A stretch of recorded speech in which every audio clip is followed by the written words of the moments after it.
पुण्यामध्ये सातत्याने होणारी गुन्हेगारी, खंडणी आणि मारामारी आणि गँगवॉर अशा प्रकारच्या घटनांनी नागरिक भयभीत झाले आहेत।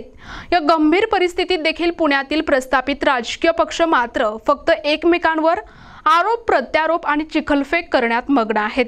गुन्हेगारांच्या पाठीशी राजकीय व्यक्ती असल्याचा गंभीर आरोप करत आम आदमी पार्टीच्या वतीने शिवाजीनगर मेट्रो स्टेशनच्या बाहेर आक्रमक आंदोलन करण्यात आले।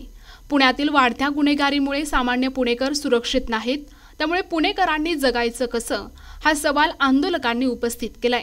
गुन्हेगारी वाढत असताना यावर नियंत्रण मिळवण्याऐवजी प्रस्थापित पक्ष केवळ राजकारण करत आहे असा आरोप आपकडून करण्यात आलाय।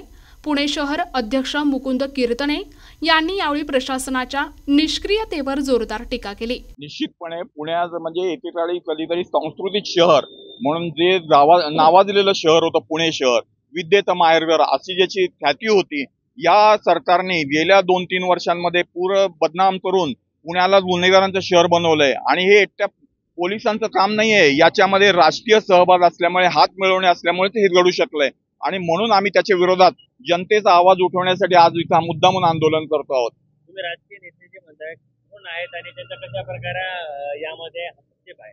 प्रस्थापित राजकीय पक्षांनी नेहमीच म्हणजे गुन्हेगार आणि इथल्या ज्या टोळ्या आहेत, म्हणजे या टोळ्यांची नावं मोठी आहेत, म्हणजे आंदेकर टोळी असेल, मोहोळ टोळी असेल, धायवळ टोळी असेल, या सगळ्या टोळ्या ज्या आहेत याच्या ज्या बातम्या येत आहेत पोलिसांना आम्ही माहिती आहे। गेल्या 1-2 वर्षामध्ये यांना का आवरलं नाही हा प्रश्न आहे। आणि यामुळे एकीकडे कुठेतरी राजकीय हितसंबंध असल्यामुळे, राजकीय आशीर्वाद असल्यामुळेच हे घडतंय। आणि याच्यासाठी महायुती सरकार जबाबदार आहे। गृहमंत्री जर स्वतःला इथे नव्या पुण्याचे शिल्पकार म्हणत असतील तर गृहमंत्री आहेत ते, हे पुण्याचं शिल्प तयार केलंय का त्यांनी?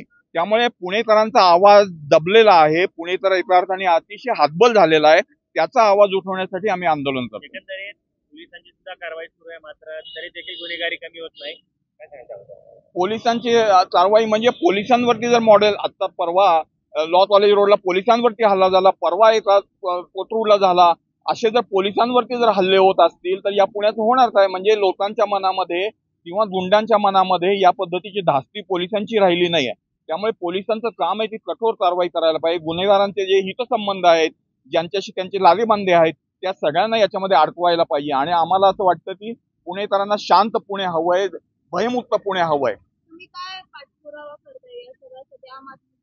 आम्ही या संदर्भात पोलीस कमिशनरची पण भेट मागितलेली आहे, परंतु आम्ही न्याय सुव्यवस्थेसाठी आम्हालाच पोलिसांनी नोटीस दिली की तुम्ही न्याय सुव्यवस्थेला धक्का पोहोचवतात आंदोलन करून। प्रत्यक्षामध्ये जे न्याय आणि सुव्यवस्थेला जे धक्का पोहोचवत आहेत ते मोकळे झालेले आहेत, रस्त्यावरती फिरतायत आणि आम्ही त्यांच्या विरोधात आंदोलन करतोय। आम्ही कमिशनरांकडे पण ही विनंती आता काय तुमच्या मीडियाद्वारे पण करतो आहोत की या गुन्हेगारीला रोखा, पुण्याची बदनामी थांबवा, पुणेकरांना जगू द्या शांतपणे। दंगेकरांनी सुद्धा यावरती आवाज उठवला होता, परंतु त्यांना जी कायदेशीर नोटीस पाठवण्यात आलेली आहे।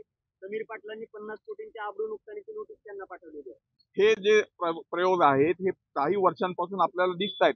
हे राजकीय पक्षाचे जे प्रस्तावित पक्षांचे नेते आहेत यांचे एकमेकांशी हितसंबंध आहेत।